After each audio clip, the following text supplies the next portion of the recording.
see this? This? It's partial expansion jutsu gone wrong.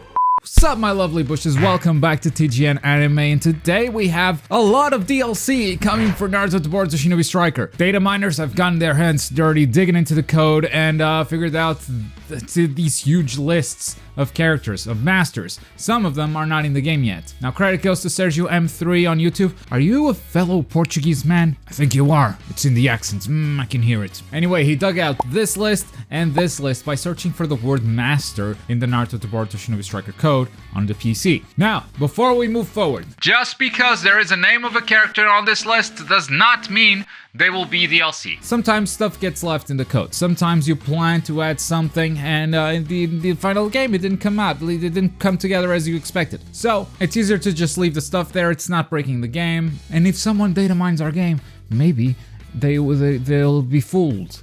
And the first data mine characters on this list are a very good example of that. We have Ino, Kiba, and Shino. Now you will notice that the position that these characters are in is right where they would be if they were released as a team. So we have Shikamaru, Choji, Ino, all back to back, and then Kiba, Hinata, Shino. It is very, very possible that these characters were planned for, and at the end it didn't make sense to put them in the roster for whatever reason. Hey, trust me, I would love to have mind transfer jutsu or to play alongside a doggy. That would be a dream come true. Doggy and Bush together. A bond that rivals Twilight.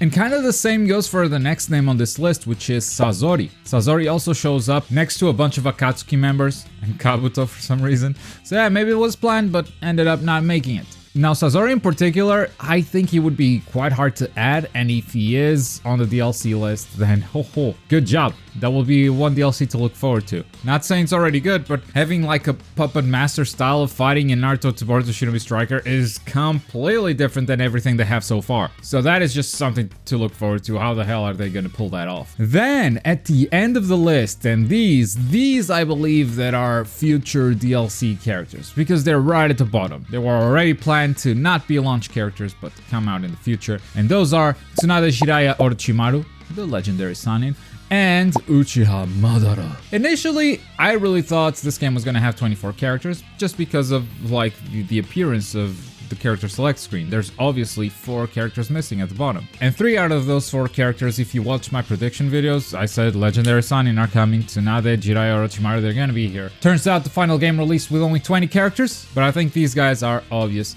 DLC picks. This wasn't all that Sergio found. Oh no, he found this other list. It's not changing the picture for me.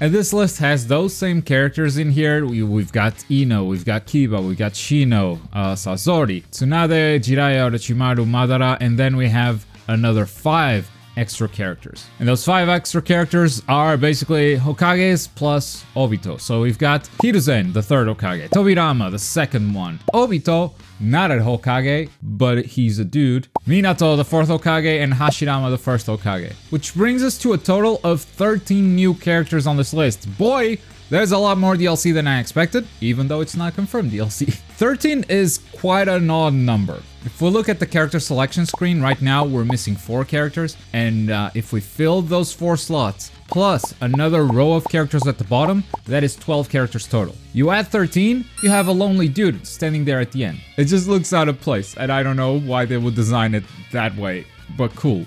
So the fact that this number is very, very odd makes me think that the data mining seems real, but it doesn't really represent the DLC 100%, which is good. It gives us an idea of which characters are coming or of which characters they're thinking about, but it still keeps that surprise for when the DLC finally gets announced. It's not a Dragon Ball Fighter situation where we've known every DLC character forever. Every time they come out and announce it, it's like, yeah, we know, just let us see how he plays. Here we have some data mining, we have some characters that have been named, but you know, shaky ground. It doesn't mean that any of them are confirmed, and I think that's exciting. That keeps the surprise, and I for one very much want to know what Bandai Namco is planning. Now for the season pass, they have announced 9 DLC packs, and they've been very vague about what the DLC packs will contain. I think at least we can expect 9 new masters, but of course each DLC pack could contain multiple masters. They could have the Hokage edition and they have the 4th Hokage there. They could have the legendary Sannin and they put the legendary Sannin in there.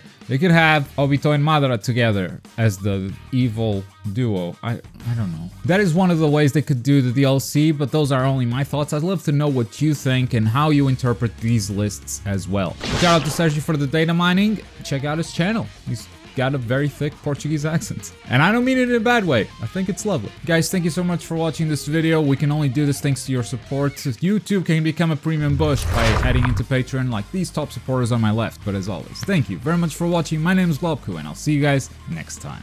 Bye.